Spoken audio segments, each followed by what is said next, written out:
What's up, everybody? It's your boy Bobby with the Gator Game Podcast, and I'm joined here with Daryl.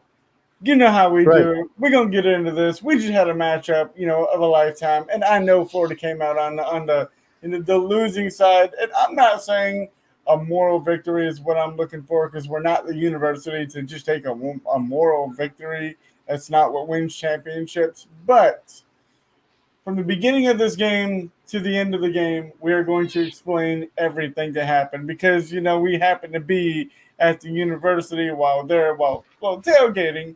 I got to go in there, but we're gonna get right into this because it was one hell of a game. And Daryl, how you doing tonight? How I'm you doing feeling good. about this win? About this game that we almost came out with a win? Surprising. Look, I'm upset. We obviously didn't win, but I feel better coming out of this game. I feel a lot better with the SEC opponents that we have coming up. And I feel like the cards are going to be in place for Florida to do so much better. Florida is much better than people think. The polls are telling us that. The people who are voting on the polls are telling us, hey, we actually think Florida is better than where they should be. And so Florida fans should be really happy right now, despite the loss. Florida fans should be really happy because we're going to see Alabama again. Exactly. Y'all give this a like, a share, and comment on the page, and let us know what y'all thought about the game, what y'all thought about Alabama, Florida, Emery Jones. Just drop a comment, and we will bring it up on the screen and talk about y'all's comments as well. I mean, Florida got out of the gate early with a sluggish, slow start. But let me tell y'all, from being there and being in that stadium, the fans did not disappoint. It was loud in there from the beginning of the game, and Bama just happened to get off to a hot start, or Florida got off to a cold start. Either way, it just wasn't the first quarter that we were looking for. But after the first quarter, I mean, Florida really made the adjustments that they needed to. They really just laid the hammer down per se in yards, and as you guys can see on the bottom of the screen there, I got the total yards, the passing, the rushing for y'all to look at as we talk about. But the one thing that I want to get into is this right here is my man Emery Jones.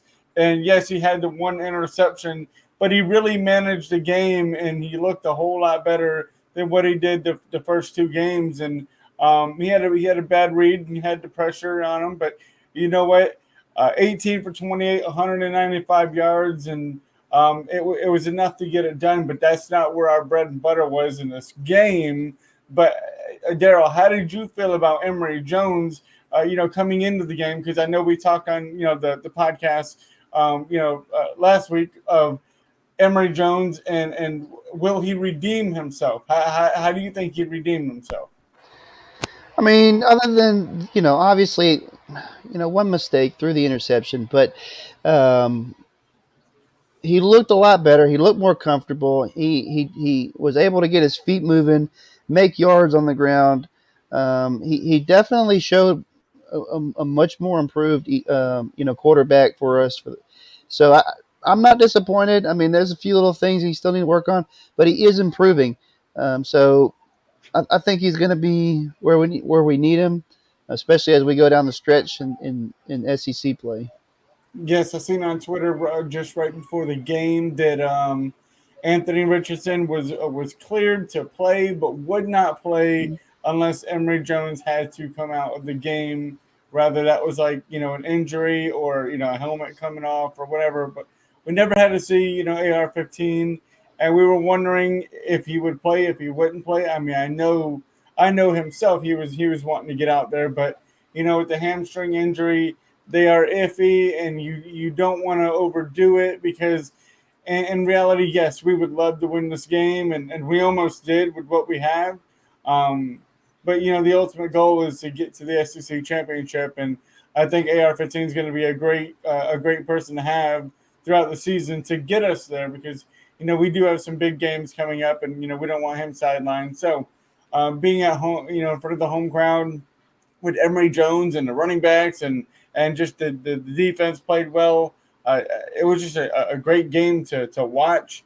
But we're going to get into a little bit a different aspect of the offense of the rushing attack. And Florida right now is second in the nation, behind Michigan in rushing yards with over 1,000 already in the 3 games. And Florida outrushed Alabama by 154 yards. Yeah, you heard that right. 154 yards. Gators, piling up the total to 245 yards. I seen a report that Florida had 258 yards. Whatever it is, we're right there. But Bama, a surprise for Bama to only have 91 yards rushing on the whole entire night. Didn't even break 100. And so what that really tells me is our offensive line is getting a hat on a man. They are knowing their role. They are getting the creases. Our running backs are hitting the gaps. Our quarterback, Emery Jones, had like 71 yards. So he's as well using his arm, using his legs. But that's what a dual threat quarterback will do for you. And it was just a dominant night on the ground by Florida on both sides of the ball, because even the defensive line, they were getting in the backfield, causing 2 sacks on Bryce Young. So it was just a night that I wasn't expecting this from the Florida run game. I thought we were going to be able to run a little bit, but I didn't expect it to be run for this much and hold them to under 91 yards. Yeah, I agree. I mean, we have a run game that's going to probably be like this throughout the season, and I think we probably shouldn't be surprised about this. I mean, we have running quarterbacks, so you're going to get the read options. You're going to get more lanes open. So this is going to be the style that we're going to be playing with. And that's if we can run successfully, it will allow us to be able to pass the ball down the field. But we did. One of the comments that said the Gators outplayed. Yes, on paper we outplayed Alabama, and for sure. So on paper, stat wise, we outplayed them. Yeah, Gators definitely outplayed them. Alabama actually only had 3 total yards of offense in the second quarter. 3. So that's huge to come away with that, especially after you done gave up 21-3 in the first quarter. The first quarter was obviously dominated by Alabama, and if anybody is going to look at that first quarter, you're as a Gator, you're in trouble, because it's the first quarter. You're down 21-3. Yeah, you're on your home court, but that's the one thing that makes me so proud about this team is, there's no giving up, there's no quitting, there's grind, there's grit, there's determination, there's relentlessness. It's everything that the Gators, what they preach, and everything that they preach, they were practicing every bit of what they were preaching, and just gave Alabama everything, threw everything at them, and the kitchen sink as well. So I mean, it was a real good thing to see, because Florida dominated so well that they outscored Alabama 26-10 in the final 3 quarters of the game. And if you were to tell me before the game that the second, third, and fourth quarter, Florida would go on to score 26 points and Alabama only scored 10 points, that Florida would have lost that game, I would have been like, you're crazy. But this is how it happened. And how did we get up to that? Well, Florida fell down short 21-3 early. And then Florida gets it going, and a big thing that really raised its ugly head was the missed extra point, because the missed extra point made it to where we're down, just down in the hole a little more. And everybody knows football is a game of plays and a game of inches, and that's what it came down to. Go Yeah, ahead, you Daryl. get the extra point. You get the extra point. We're playing in overtime. I mean, because you wouldn't go for the 2 point conversion. I don't know. Dan might have been gutsy and went for the 2 points maybe, but you kick that point. We don't miss it. We're playing in overtime. So, I mean, we're literally an extra point kick away of going into overtime with Alabama in the swamp. I mean, it was that close, and so nobody should be ashamed of it. Yeah, nitpick about some of the plays, penalties, and things like that. But at the end of the day, we are so close, and we're getting right there. Everybody should be proud of the Gators, the teams, the coaches, and look, we will see them again. We're going to see them again. And here's the one thing that I've talked about it from the beginning of the season. I've talked about it, on posts on the groups. That the stars really don't mean a whole lot Nope. when you have coaching and you have players willing to grind and put in that extra work and to be relentless. And you see what they did. I mean, we all know Alabama's team is stacked, and they got 5 stars on 5 stars. They got layers. Their second team is just as good as their first team, but that's with the Gators. We are building depth, and we are getting there. And the team that we have, they're gritty. They're gritty. That they have proved to me that they can play with anybody in the country. Anybody. Yeah, we just went toe to toe with a national championship contender, and so we are. And a lot of the ESPN and a lot of the announcers are starting to change their tune a little bit on Florida and saying that they've underestimated Florida. And Florida is a lot better team than where they're ranked. So that's the reason why we're right where we still are in the polls. And so we're gonna be back up there, and we're gonna get in that top four. Speaking of the polls, Florida's was 11th before this game, Mm-hmm. and they're 11th after this game. So we didn't drop, we didn't gain, but when you lose a game, usually you would drop. But that really shows the respect that Florida's been given by playing Alabama to the very end of the game. Like I said, a mixed extra point. I mean, it's. I feel bad for the kicker. He won't live that one down, but I mean that's how close we were to taking Alabama to overtime.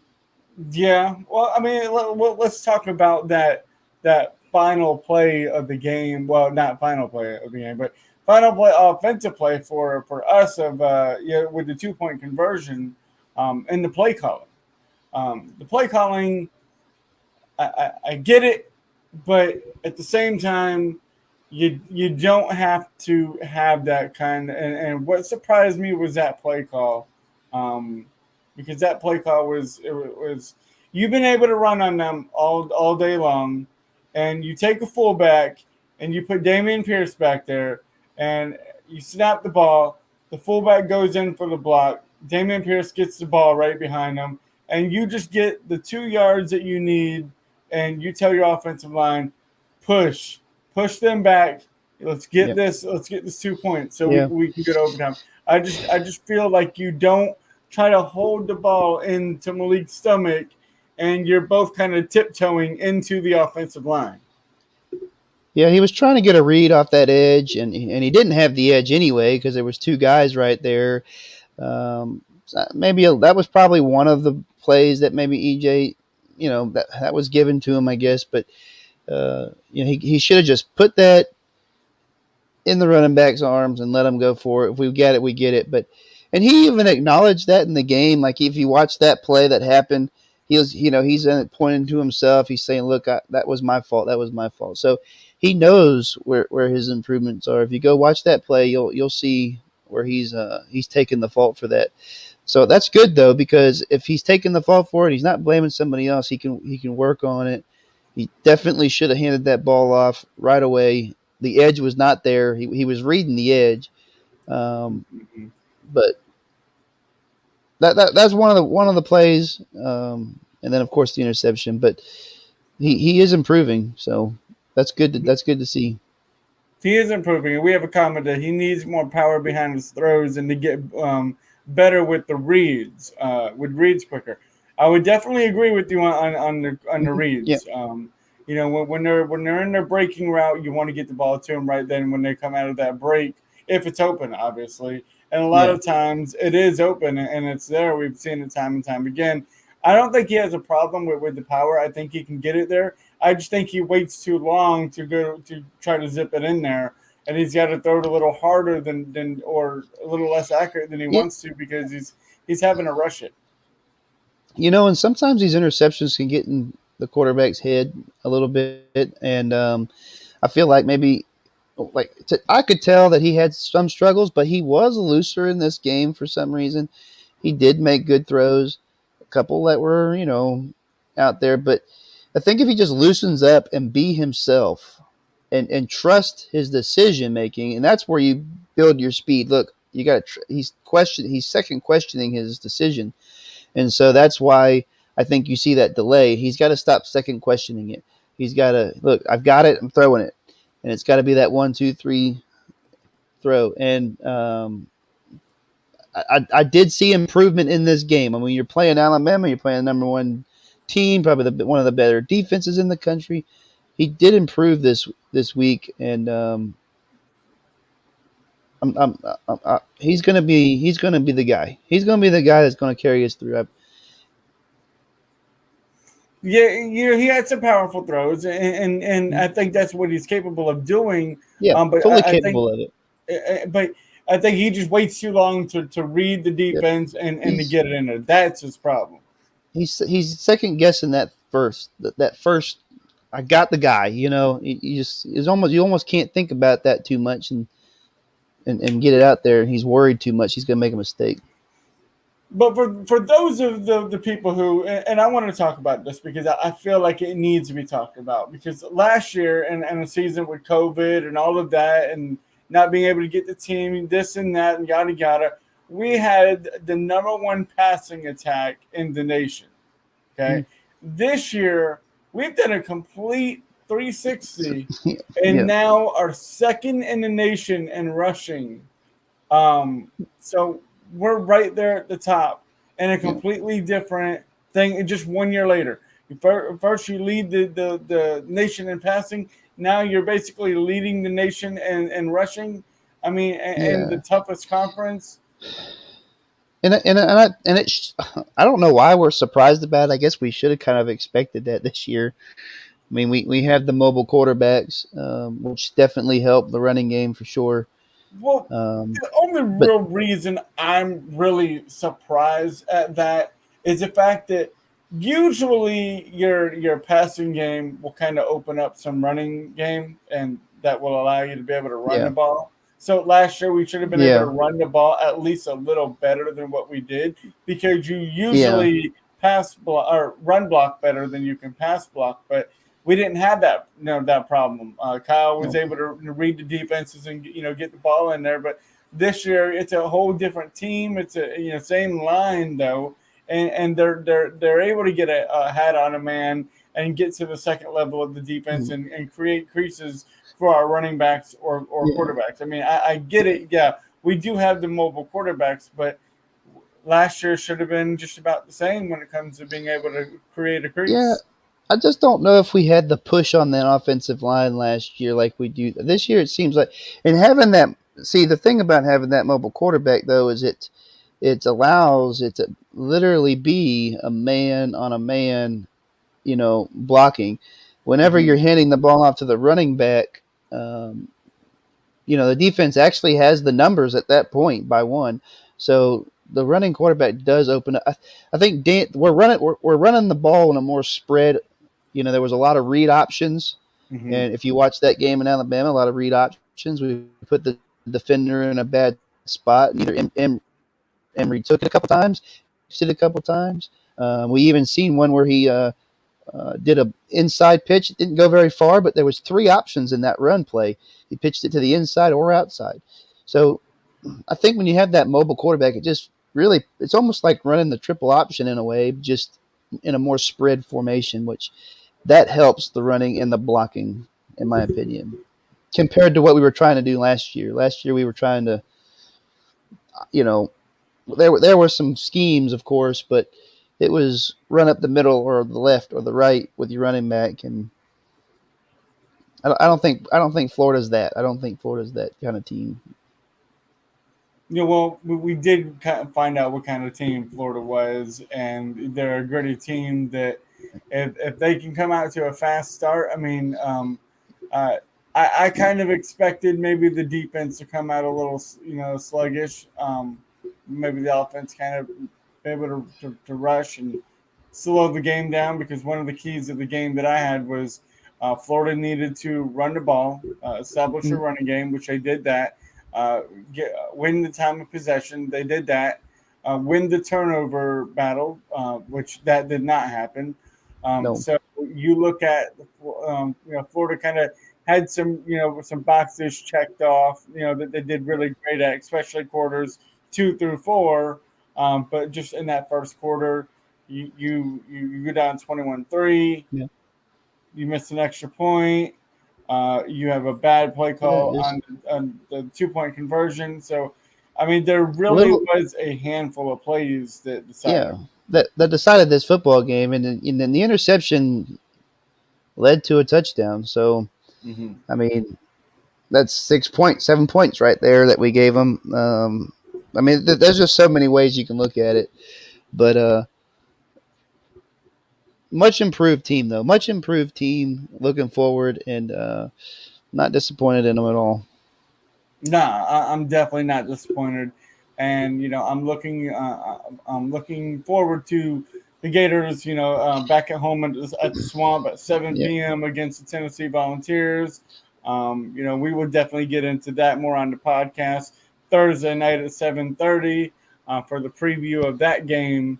But this game was nothing short of spectacular. Came up with the losing in a losing effort, but um, just I can't say enough of how these are just college kids, and they didn't get down and out with the 21-3 deficit in the first quarter. Like you said, they battled. yeah. They showed that they got it in them. The beginning of the season, whether I like it or not, because I would have loved to have beat them at home. But the beginning of the season, I said we would lose this game. So we'd lose this game, but we would go beat them in Atlanta when it matters.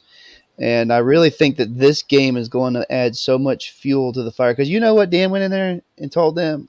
He told them, boys, we just almost beat Alabama. Hmm. No moral victories, but you just competed with number one team. We're going to see them Exactly. again.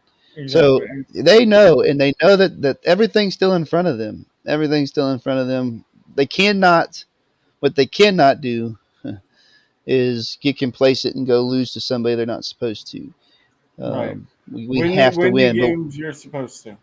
Yeah, win the games you're supposed to, and work hard for the ones that you gotta that are 50-50. And exactly.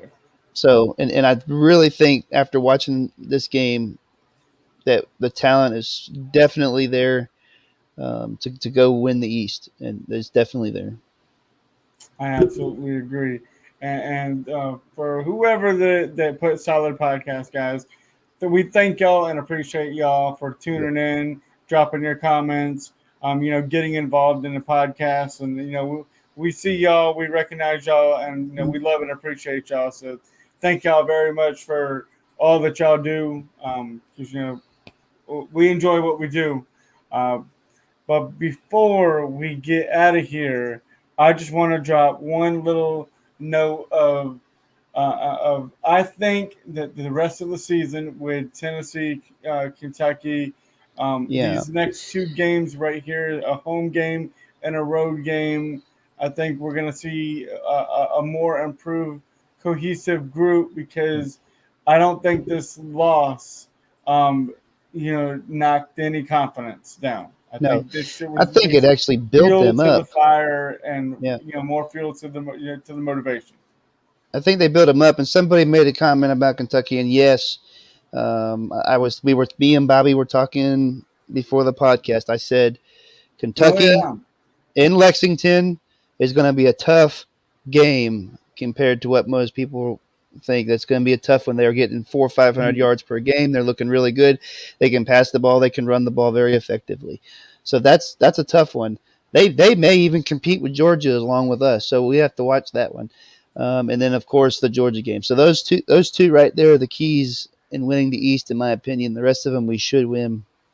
Yes, but that's again what we were talking about is win the games you're supposed to, and I believe here on out, except for Georgia, the Gators should be favored, and when it comes to the spreads. So, but this is why we play the game. I mean, we see what happens to Miami and Florida State. We could Yeah. be them, so but we're not. So So Bama, I forget about this too. Georgia has. So somebody mentioned that Bama has to play the Hogs. The Arkansas Razorblacks are looking really good right now with that new yes, coach over there. And I'm only bringing this up because Georgia actually has to go play Arkansas as well. So interesting matchups, that are going to be played later down the road. But Georgia will actually play um, Arkansas as well. So we'll see. okay. I'm gonna bring this up because I feel like this is a really good question. How do you get the Gator Gang hat? Okay, the Gator Gang hat can be, gotten. Also have the here. Let me bring this away so you can see it a little better. It's the Gator Gang shirt that has a little logo on it, and also has the Gator Gang that this here on the back as well. So get with me or Brandon Serber, one of the admins, and we will hook y'all up with the hats. Obviously. It's great. I love this hat. Looks good, feels good, and just a lot's coming with the Gator Gang stuff. I still got But to get my there, hat. I still got to get up with. I got to get up with the. Um, you got to get with Serb and get that. Yes, I know. But yes, thank you guys for watching and tuning in. And as y'all know, if you ain't a Gator, Daryl, you know the rest. Up, up, up. He's frozen. He's frozen. He's not there right now. If you ain't a Gator, you must be Gator bait.